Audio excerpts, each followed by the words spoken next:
Hello, everybody, and welcome back to another episode of The Root of the Matter. I am your host, Dr. Rachaele Carver, and today I am very pleased to introduce to you Dr. Lynn Anderson, who is a naturopath, a yoga instructor, an author, among some many other things. And she's going to talk to us a little bit about how she treats patients in a holistic manner, which includes our mind, body, spirit, health, nutrition. She's done some herbology, some light and color therapy. So, really expansive knowledge. So, I'm excited to introduce maybe some of these topics to everyone who you may want to explore something if you haven't already. So, Dr. Lynn, thank you. Welcome to the podcast. Well, thank you for inviting me. It's a lot of fun to be here.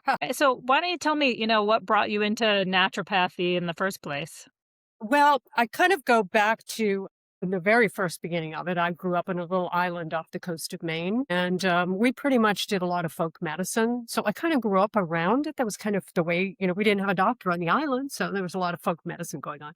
But you grow up and you move away and you go to the city and everything changes. And I was a single mother. And I put myself through my undergraduate with two young children, and it was very strenuous. I didn't have any money, broke, just struggling to get through. And when I got through on the other side of it, I had really a burnout, just an exhaustion from what I had been doing because I'm a type A personality. So I had to have a 4.0. I had to, all of those things. And it kind of put me back a little bit. And I started to kind of go back to my roots and say to myself, I really need to pay attention to my diet more. I need to get out and walk in the woods. I need to walk along the seashore. I need to get out into nature. I need to experience these kinds of things to bring myself back. And I had always been a dancer. And it was at just about that time that aerobic dance came on the scene. And I didn't have any money to join a gym. So I went and I auditioned to be a teacher so I could pay for my gym membership. And from there, I just kept going to school and everything just kind of mushroomed from there. That's always encouraging. A lot of this on my podcast, I talk about my own kids and how they're, so far from wanting to do this, but everybody tells me, they eventually, if you plant the seed, right, they'll eventually kind of come back to it. So, again, another story that makes me feel hopeful. It is true. I mean, you do have, that part of you, there's always that past in you that, it's in there and it comes out. And I think especially I saw with my children, as they matured, they gravitated more towards the health. Yeah. Yeah, that's really exciting. So tell me a little bit more about who you work with and how you maybe somebody is chronically ill perhaps, and they come to you. How is your approach different than say conventional medicine? First off, I'm not practicing anymore, so I've sort of retired. And when I had my practice in Los Angeles, the very first thing, of course, when someone would come to me, and I worked with people who had cancer, diabetes, a lot of eating disorders. That was really primarily what came to me. It would be mothers either bringing their daughters or women coming in, going through that kind of stuff.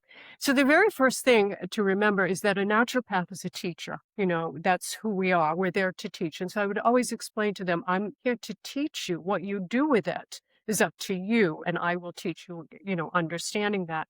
And so I would take an intake form. And then oftentimes I would suggest to them that they go to their regular GP and have a blood analysis run. And I would kind of look at that. And maybe we could look at, deficiencies anywhere. That would be a good place to look as well. But I also would explain to them that I am not here to cure anything. Teachers don't cure. What we do is we teach prevention. So I'm going to teach you how to prevent. So that was how it really got started. I love that you say that because I think that's so important. And I know on my own journey to healing, I was always looking for the one person or the one thing that was going to fix me. And until I was Mhm. like, no, I'm the only person who can heal myself, did I really make big leaps? Certainly I was getting better. And it's important, you want to have the people, right, who will teach you. But I've learned now in a lot of my conversations with patients too, that they have a consultation and one of my first questions is, do you believe that you can heal? Right? Because if the belief isn't there, if they don't think they can do it themselves, then they're not going to be a good match for them because they're just going to keep bouncing from provider to provider to provider. Absolutely. And I also, reading in part of your bio that you talked about, because you have written a book about healthy eating, and I loved how you said it's not about a prescribed specific diet plan, but the awareness of the choices we make and how they're reflected in our body and mind. So I Mhm. think this is really valuable too, because again, on my journey, I tried all the different diets, and maybe some better than another. But again, it's not necessarily about a diet, right? Exactly. I like that word that you use awareness, right? We're teaching, we're creating awareness. So talk a little bit more about that. Well, the awareness is, aware that your body, if we just look at the body, and remember we are body, mind, and soul, according to yoga and naturopathy. But the body, if we look at it, it's a machine and it requires certain things. It requires certain vitamins. It requires certain minerals. It cannot operate without those. So if you deny it that, you're going to have trouble. Down the road, you'll have trouble. So it's not about a diet. It's about the fuel you put in to feed your body. And I would say to some of my clients, especially ones who are struggling, I would say, feed yourself all this stuff. Give yourself the fuel that you need, and then take that bag of cookies and eat as many as you want. And they would look at me and I say, more than likely, you won't eat that bag of cookies. You might have one cookie, but you will have fed the body, and then you can have your little pleasure if you want. We flip that around. We have our pleasure. And then when we get into trouble, my goodness, we now need to feed the body, and the body's sick at that point. Yeah, I think that's so important too because some of us get Yeah. so strict with what we can eat, and then that creates more of a stress pattern,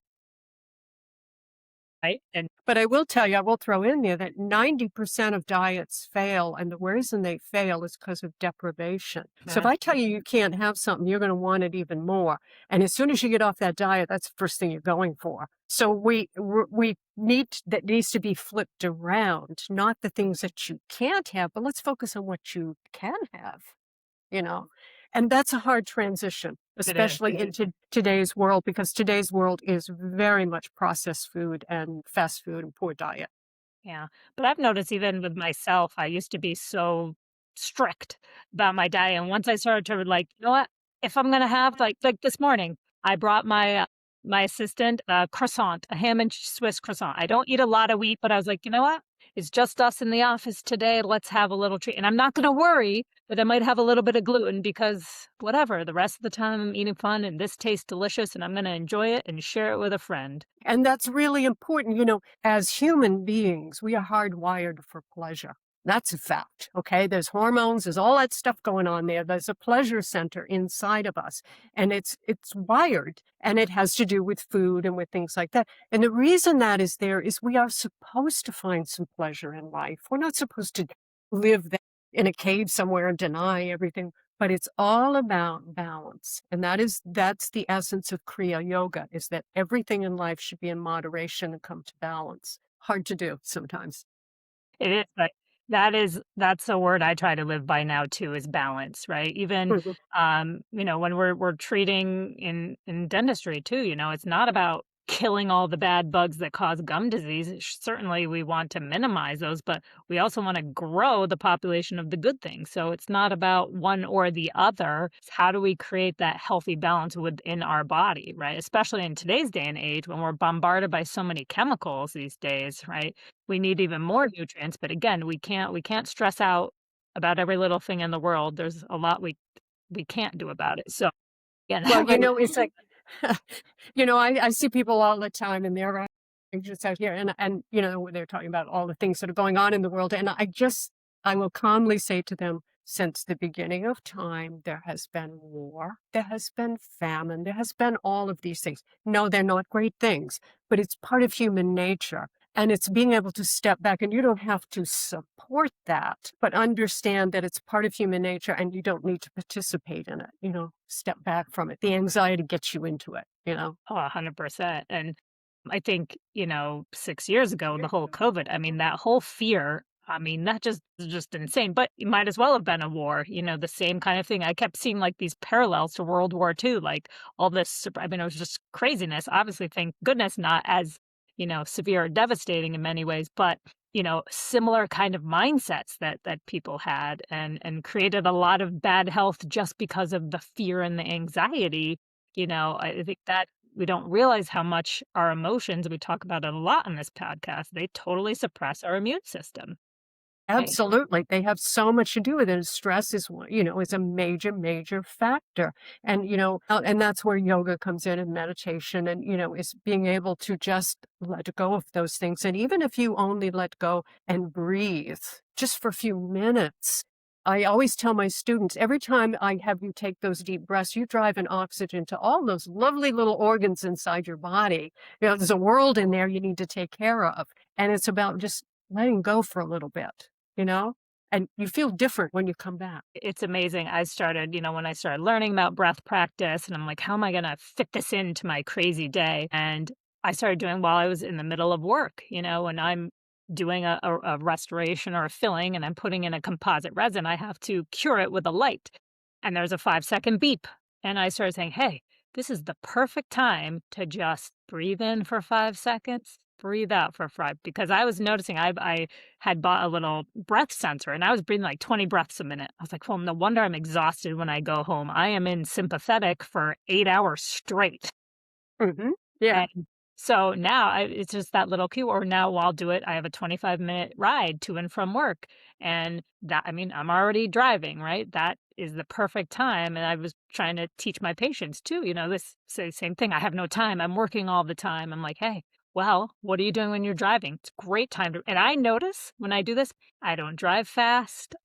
Nobody annoys me on the road, I'm like, "Wow, what a difference," and all I'm doing is breathing, which is completely free, 100% accessible at all times. So, I think we completely underestimate the power of breath, we always want, and I'm guilty of it too, the newest tech, this wearable and that, when if we could just learn how to breathe, Yeah. slowly and easily, we wouldn't need a lot of this tech, right? Well, you just touched a little button that I could with my students because I say that, we get so caught up in the numbers. And it's just like the Fitbit. Everybody got the Fitbit. And then they were like, well, guess what? 10,000 steps a day doesn't matter now. It's like, it all comes back if you roll it all the way back to finding that balance and being able to just let go and flow with things, which is very, very difficult for all of us to do. I remind my students I have to work on it every day as well. But that's what really gives you the health that you want. And the reason you want to pay attention to your health, and as a doctor, there can be a time when you have to have a major surgery in your mouth or you've got, something happens and you want to go into that as a healthy person, right? Because healthier people come through better on the other end. Yeah, it's interesting that you say that because I just had a consultation before this, and this person was asking about surgery, and I said, "Well, we've got to get the immune system, healthy first, then you're going to heal so much better." Yep. And that's the thing I tell my students. I always tell my clients, focus on being healthy, prevent getting sick. And if something should happen, you're going to be so much better off than the person who didn't pay attention to that. And when is it that we really stop and think about our health? The minute we lose it. The minute you get the common cold, oh, I can't wait to get healthy again. But we take it for granted every single day. 100%, yeah, and it's so much easier to prevent than treat, but it's so much harder to think about that when you're feeling okay.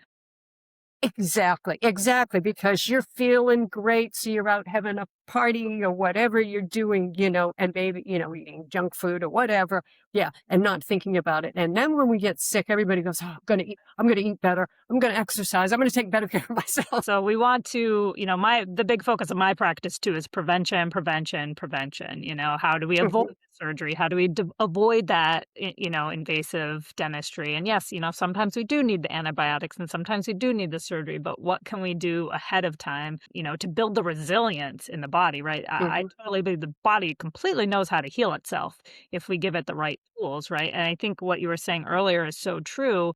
So many of us, I think the reason we're so chronically ill in this country is we're so depleted. We just, there's just no very little real food today. And we're also tense all the time that nobody wants to take the time to cook the real food if you can find the real food, which causes a problem there.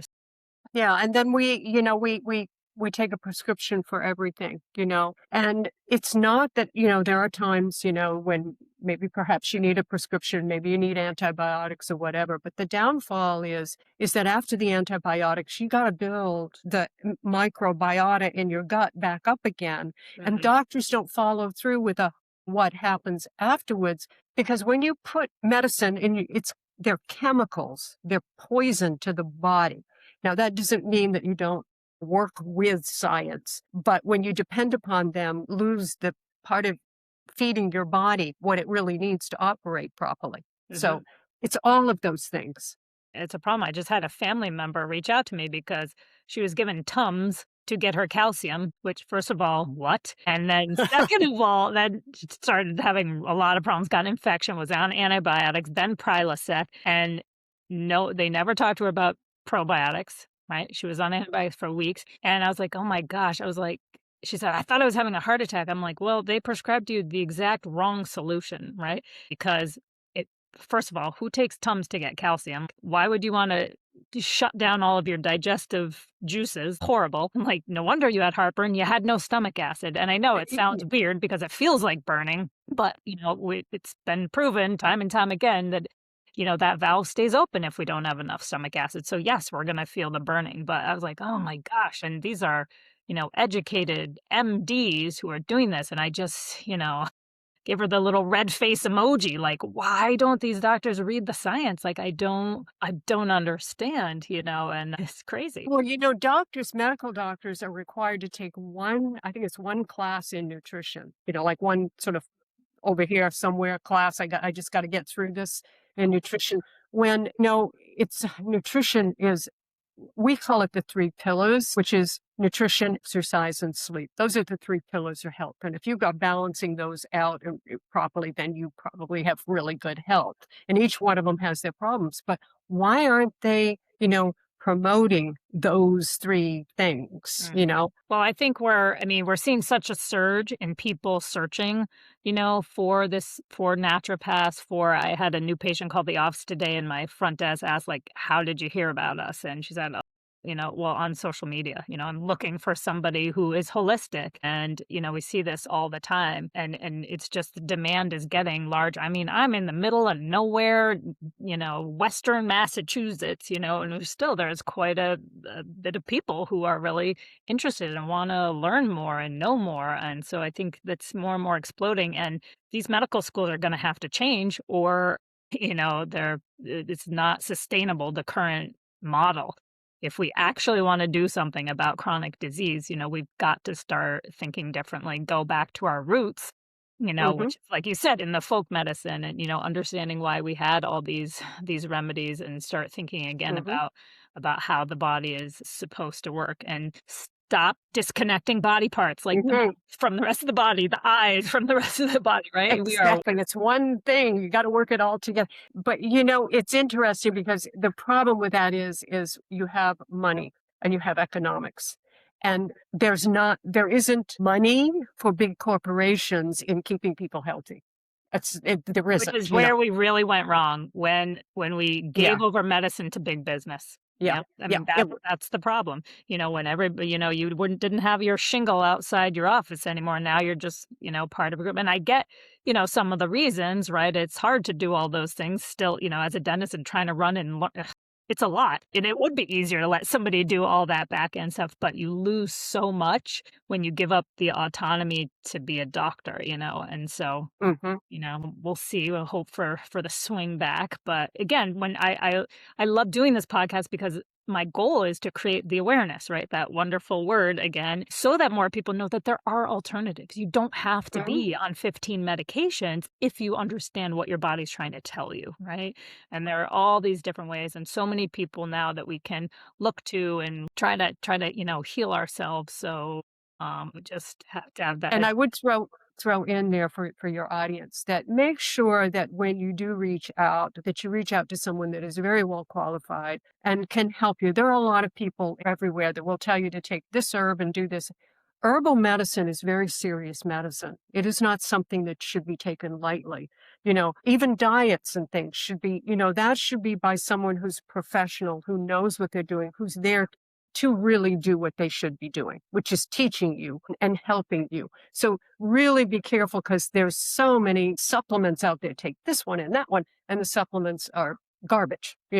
So it's really, really have to be careful. That's really, really important too, because like you said, herbs, they may be natural, right? But they're incredibly powerful. I know several times I've worked with an acupuncturist and, use different herbs for liver, but and I end up getting heartburn a lot of times, like it's just too strong, and then we all have different genetic susceptibilities. So that is something that's going to be exploding, I think, in the next, decade to really get us this personalized medicine because knowing like for me, for instance, I don't convert beta carotene to vitamin A. So I could eat all the carrots I want. I'm not going to make my vitamin A. Like I have to eat liver if I want to get vitamin A. Vitamin D also, I have variants in my receptors. So I don't get if I go out in the sun every day for a year, I'm not going to raise my vitamin D because my receptors don't work as effectively, right? So Exactly. Everyone is an individual, and that's why you really need to work with someone as an individual rather than taking this information that's out here because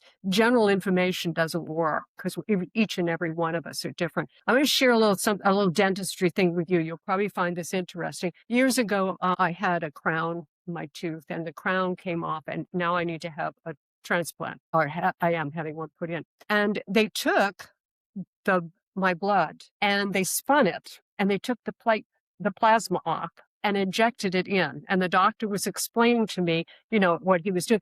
And I also had the same thing done. They did it with some eye drops that I needed to have. Rather than putting artificial eye drops in, they had me putting plasma eye drops in because I have dry eyes. And I thought it was so amazing that we are moving in this direction because, as they both explained to me, that's unique to me. That's my blood. It's unique to me. They're putting, my stem cells sort of back into me. And what a wonderful way to be able to go forward with medicine.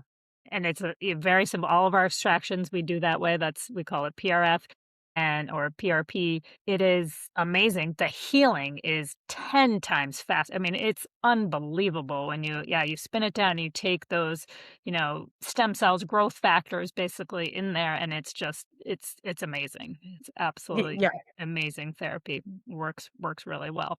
And that's what we want to do more and more of, right? Using your own body to heal yourself.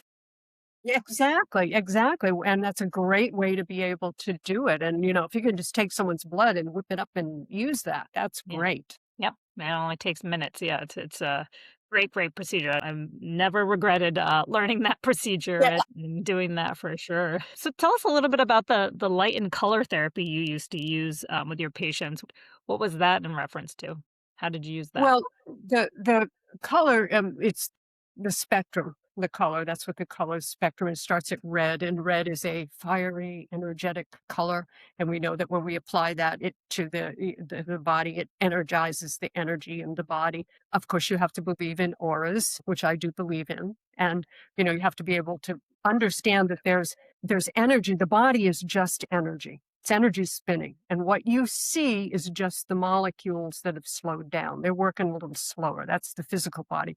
But around us is an energy. And we know that energy is there because it's sort of like when you walk in a room, you get a feeling, that first initial thing. That's the energy.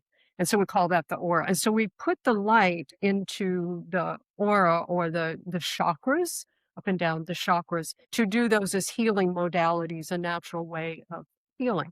Now, a really good way to think about this so it doesn't sound so hocus pocus out here is vitamin D comes from natural sunlight. So we get fed that. If you think about being in a room with fluorescent lights and then you go out into natural sunlight, there's a whole change in human physical self as well as the mental self.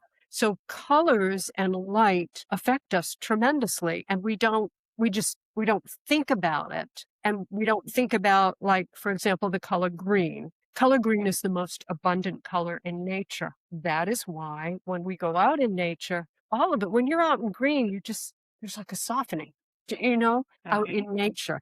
And that nature has all those beautiful colors. And that's kind of a way to look at it. So where would you use color therapy in somebody? Is it like depressed mood? Is it when let's red light? Everybody knows Nowadays, red light is really popular. We have all these devices and everything. We know it energizes the mitochondria and blood flow. So I know green light, we sometimes use that like on the liver. Is that right? Green? But if you get when you're dealing with emotional, you're getting up into the higher chakras, according to light therapy. Mhm. And so you're working more in brain activity. You're working that's as you go up. And we know that when we get up and there's like a blue or a violet light, that tends to relax a person. That's kind of the relaxation when that's applied. And there's a different how it is applied and the how can I explain this? Every color has its vibration, right? And Yep. so it has a very soft vibration compared to red. So there's a big difference here. And that's where we would apply it. Yeah, I love light. Use it every day in the practice and in my own life. And we don't think about having photons in our body, but a lot of our cells communicate via light. And I love what you said about the energy. We talk about that all the time on the podcast. Everything is energy. It's energy. Thoughts are energy, and Hmm. so having those so that's how the light kind of works. You're taking a frequency, and if you're applying this frequency, you apply it long enough, then the cells in that area are going to vibrate at that same frequency. Hmm. There's a really cool video, I don't know if it's on YouTube or whatever, they show maybe like 30 different metronomes, right? And they tick them all differently, so initially they're all ticking, not synchronicity at the same time, and then within a few minutes, they're all going at the very same rate, right? And so again, like that frequency, everything wants to vibrate, at as high a frequency as can. When we have toxins or processed foods, right, those have a frequency too, very, very low. Same thing with Yes. emotions. Fear is one of the lowest vibrational energies there is. That's why you feel so terrible, right? Hmm. Opposite of like love, right? It has a very high vibration. So, and the more that you surround yourself with different frequency, the more your body's going to feel that way. We've seen in the water experiments, right? When Hmm. saying certain words or playing certain music, the water is going to vibrate, and you crystallize it, you'll see beautiful images when you're using a high vibration versus, a low, angry, or negative type of frequencies. And if our body is 70 to 80% water, you can see how the frequencies really, really matter. So I love those kind of modalities because they're non-invasive, they're super effective, everything on that frequency level is really exciting to me. Exactly, exactly. And you're taking something from nature and applying it to nature because we are nothing more than nature. That is what we are. We are a part of nature. Nature, everything in nature has vitamins and minerals. You take a plant and it's got vitamins and minerals in it. And so using those natural medicines is all about trying to bring the body back to balance. A naturopathic standpoint, when the body, mind, and soul are in perfect balance, you have perfect health. And you think about that. If just take your body, if every organ, everything in your body is perfectly moving in balance, perfect health.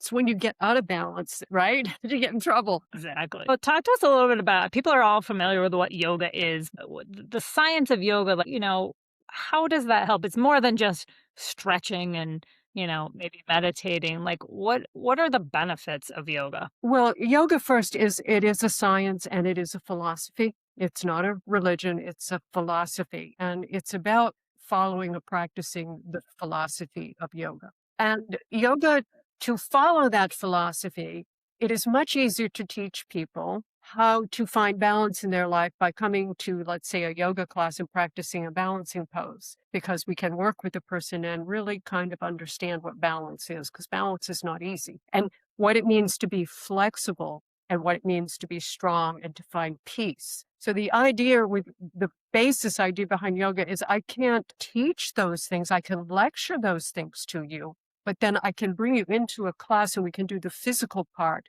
And through the physical part, I could teach you the philosophy and you'll understand it much better when you carve out that time to do those physical things. Yeah, I first started doing yoga in my 20s when I was in my residency, and that was certainly a stressful time, and I was like, this is, it was kind of my first introduction to that type of philosophy. and Mhm. energy and all, and I'm pretty terrible at it because I'm not very flexible, but, and my mind sometimes wanders too much with that, but I love yoga, I love Ayurveda. I think, that philosophy, way of eating, way of healing is just, that was kind of my first stepping stone into this whole holistic type of practicing because, these sciences with along with Chinese medicine, right, that are like 6,000 plus years old, tried and true, they were looking at the whole body. And I used to always, Exactly. when I first was trying to heal and I would have a symptom, I would always type in, you know, headache in Chinese medicine, right? And Yeah, in yeah, Ayurveda, because they're saying like, what are the energy patterns right. that are leading to the symptom, right? Yeah, So that really helped me start to think differently about how my body is working and why is it manifesting as this symptom versus that symptom. So and I just really liked that whole idea and I loved learning about yoga and the chakras and how that all impacts our body and mind because yoga is really bringing the mind into the body, and I think that's where we have lost a lot of our health in the modern age because we are so disconnected from our bodies. We just don't. You see kids are intuitive. And when I learned a long time ago when my kids were little, they would want to eat a certain food forever and ever. And then all of a sudden they didn't like it anymore. My daughter, she loved asparagus for a while. And then all of a sudden she didn't like it anymore. And then I would be like, come on, keep trying to force feed her. And then after I learned these, I thought, maybe she really needed a nutrient in there for a couple of months and now she's replete, so she no longer and so I started thinking, let's, kids still have that intuition. They haven't been beaten back by modern society yet. And so they're able to, be more in touch with their body and their feelings. So now, I right. don't discount that as much if I think, and I had a patient once who said, you know, "Well, I don't feel very good when I eat, like, broccoli and cabbage and all those cruciferous vegetables, but I know it's healthy for me." And I thought, "Is it?" I know we're Yeah, told that it's healthy, but perhaps you don't have the microbiome to digest those, you don't have the enzymes, and if you don't feel good, that is your body saying, can we take a pause on these type of foods?" So I think we have right. to get off the mindset of what we think. That's my favorite thing when people come in and I ask about their diet and they say, "I eat healthy." And what does that mean? Right? Yeah, Because everybody's idea of healthy is so different, but I really like to it's one of my first questions. I really wanna dive in. If you're still having those symptoms, but you think you eat healthy, then maybe we need to think about that, and perhaps those healthy foods aren't necessarily healthy for you at this moment in time, right? Because ex as we're aging, we're going through different phases, our nutrients will change. Like, to be vegan your whole life or vegetarian, whatever, it may not be the right thing for your body. So I think we yeah, need to also remember, as much as we try to avoid the aging and stuff, it's happening, and so we wanna be mindful of where our body is at this moment in time and try to feed it for that moment. you're absolutely right because the body does change. Your digestive system is unique to you and your body. So if I say to everybody, eat broccoli, everybody's going to be healthy. Well, you're right. I mean, some person may not be able to digest it properly, and maybe broccoli isn't the only healthy thing out there. There are other things you can use to get the same vitamins and minerals. There are lots of different foods, but it's really about taking charge of where as I teach my students, you are what you think, what you say, and what you do. That is what you are. So start up here. What are we going to think? And what are we going to say? And what are we going to do? Because you are what your actions. So if you are not eating a healthy diet and you're not exercising and you're not getting a good night's sleep, I mean, the body's going to break down. And tumbling right with it is the mind, and the poor little soul sitting in there going, please, please come back. I say this to my daughters all the time, like, you with the thoughts become beliefs, beliefs become reality. I'm like, "So if you think you want something, think about it the right way," because, they're as teenage girls, they get into that negativity loop so easily, and I'm like, "Well," Yes. "do you really believe that? Then that's gonna be your reality." But you have the power to change that. Everybody has the power to change their reality. And, it's even more difficult today, I think, with teenagers. I raised 2 teenagers and, we didn't have cell phones. And my kids had an answering machine. That's how we kept in touch with the touch. And now it's very, very hard, especially on young females. There's so much pressure out there. And, it's good to teach them 99% of it's fake, that's out there. Yeah. Yeah. So it is a challenging times that we are in, but they're just, I think this is when we want to reflect back to, going back to simpler times. Yes, we have so many conveniences now, but it doesn't necessarily make us happier people, and so kind of getting back to our roots, getting back to our own purpose. I think that's where a lot of us, I think myself included, when before I really got into this holistic way of practicing, which I think was ultimately my purpose, which is, I think, ultimately why I got the eczema in the first place, because it was leading me to this other path. Otherwise, when we stay misaligned from our purpose, that's when everything feels exhausting and frustrating and hard and all these things. And especially I think with women today, that we're supposed to do it all with a smile on our face and it's super easy. And that's just not No. reality. Yeah. Yeah, no, no, it isn't, and it's really, I mean, it is pulling back and being able to take care of yourself first because you have nothing to give anybody else if you deplete yourself. So, but it's very hard, especially as women, because we sacrifice, sacrifice, give, give, give. It's very hard to pull yourself back and take that time. But if you don't have anything to give. Yeah, I think that's 100%. So we've talked a lot about some good stuff here. I would love for you to talk to us about the books that you have written, and I'm very excited. You have some yoga videos. I love that you know have some classes that you can join. Are you still doing those? I am. I have online classes and it's at drlynn.com, which is spelled out.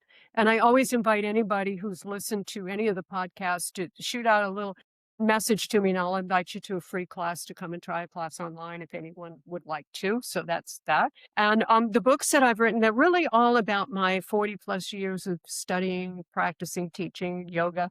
And really what, Soul Walking, the series it's really about the philosophy of yoga. It's about really just paying attention to what you think, what you say, what you do. Just pay attention. And it's not good or bad. Doesn't matter. You can blurt out horrible words if you want to. There's no judgment there, but you are what you think, what you say, you become that. And moving back towards that kind of balance energy. That's what it means to soul walk. You connected with your soul. Your soul's what's moving around in life. It's connected. Yeah, I love it. When I was researching, I was like, "Oh, I wanna read those." So there's 4 different books in the series, so check it out on her website. We'll, put that down in the show notes for you guys. Well, Dr. Lynn, thank you so much again for taking time this afternoon to chat with all of us and give us some good insight into awareness, into balance, into learning how to be your own best doctor. That's ultimately